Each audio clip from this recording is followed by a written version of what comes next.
Bonjour à vous, Christine de Ma Coach Commerciale. Je suis ravie d'être parmi vous aujourd'hui par un super jour ensoleillé.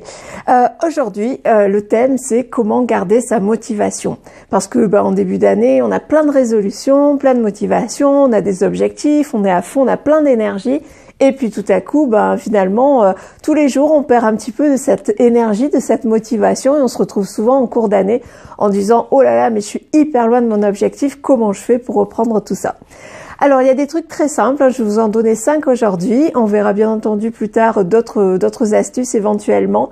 La première des motivations, pour garder sa motivation, c'est déjà se recentrer sur des résultats que j'ai déjà réalisés dans ma vie, dont je suis particulièrement fière. Ça peut être j'ai arrêté de fumer pendant 15 ans, ça peut être j'ai créé mon entreprise, et ça c'est bien entendu, il faut être motivé pour garder et déterminé pour garder cette ligne directrice. Ça peut être j'ai perdu du poids, ça peut être j'ai conquis un super client donc je croyais même pas que ça pouvait être possible. Ça peut être tout ça en fait, mais listez 10 réalisations dont vous êtes particulièrement fier, et déjà vous allez voir que de vous replonger dans cette émotion, dans cette fierté, ça va déjà vous apporter de l'énergie et de l'envie de continuer à aller vers votre objectif. La deuxième des choses, c'est votre objectif, il a été déterminé comment? C'est-à-dire, est-ce qu'il est fun? Est-ce qu'il donne envie? Et finalement, qu'est-ce qu'il y a derrière cet objectif? Par exemple, si je dis, cette année, je veux 100 000 euros de chiffre d'affaires, ok, c'est super, mais finalement, ça me déclenche pas forcément beaucoup d'émotions positives. Par contre, si je vois le pourquoi je veux mes 100 000 euros, c'est peut-être partir en vacances plus souvent, c'est peut-être m'acheter des fringues, investir, embaucher, des choses qui me donnent du fun, et là tout de suite, j'ai envie vraiment d'arriver à mon objectif de 100 000 euros.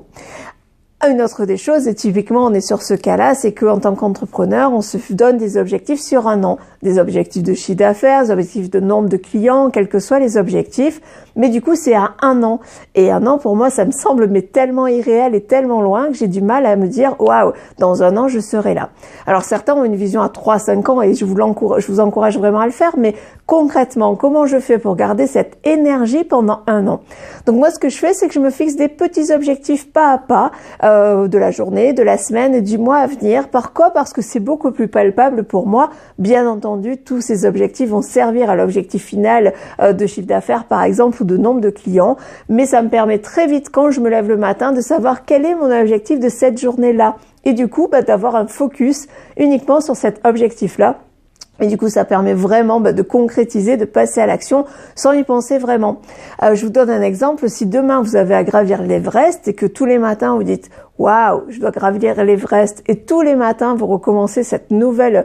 il y a un espèce de sentiment de découragement qui arrive et du coup, vous dites « Finalement, je sais pas si je vais en être capable. » Moi, ce que je vous propose, c'est au contraire, bien entendu, que votre objectif final, c'est de gravir l'Everest, mais peut-être déjà de regarder quelle est la plus petite prochaine étape que vous pouvez mettre en place. Peut-être que c'est acheter des chaussures tout simplement, acheter des chaussettes, visualiser sur une carte où est le prochain refuge, vous donner des objectifs de marche tous les jours.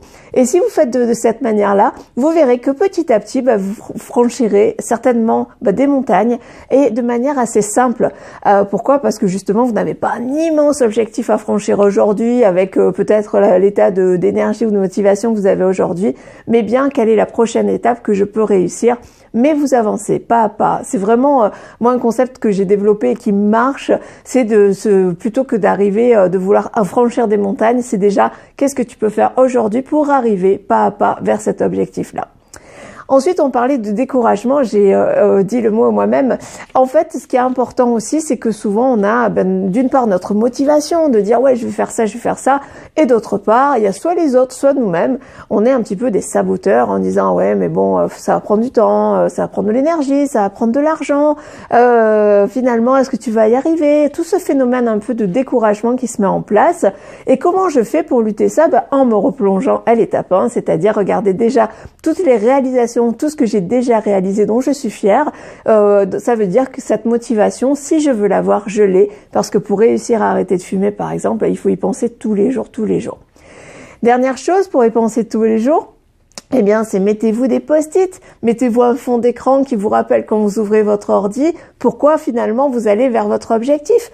Mettez-vous des petits trucs, des rappels, ou alors tout simplement des tableaux de bord de suivi d'activité. Donc ça fait très technique et commercial, mais tout simplement se dire en fin de journée, quelles sont les 3 choses que j'ai faites aujourd'hui qui m'ont permis d'avancer encore un peu plus vers mon objectif final. Voilà, c'est plein de petites astuces. Vous avez sans doute les vôtres et moi je serais heureuse de les connaître parce que bien entendu il y en a beaucoup. Moi ce sont les miennes, mais j'aimerais bien connaître les vôtres justement pour pouvoir les partager peut-être et que chacun trouve le meilleur moyen de parvenir à son objectif. Et encore une fois, l'objectif c'est bien, mais c'est surtout qu'est-ce que je vais faire une fois que je serai à cet objectif. Est-ce que je serai plus sereine, plus heureuse? Est-ce que ça va me permettre de moins stresser, etc. Vraiment, qu'est-ce que ça vous fait d'aller vers un objectif? Je vous dis à très vite et puis très belle journée. Je vais maintenant profiter du soleil parce que dans mon objectif, c'est aussi prendre beaucoup de fun dans ma journée parce que pour moi, c'est un véritable moteur. À bientôt. Au revoir.